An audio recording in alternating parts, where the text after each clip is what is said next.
তুমি তার রানা প্রতাপ করে আসছি কথারে ଅଛି কর্ম করিণ ফল পাই প্রাণী তা অবশ্য বিজয়ী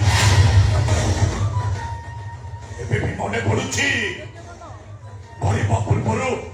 ମୋ ବାପାଙ୍କର ସେଇ ଶେଷପଥ କଥା ପ୍ରତିଶୋଧ ନେବ ଭୟ ବିଦ୍ରୋହ ହତ୍ୟାର ପ୍ରତିଶୋଧ ନେବି ବାପା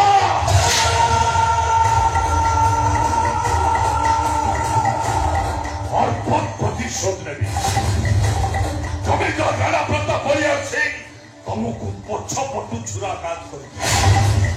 ହେଲେ ତମ ପୁଅ ଭୟ ପୁରା ତା ସାମ୍ନାରୁ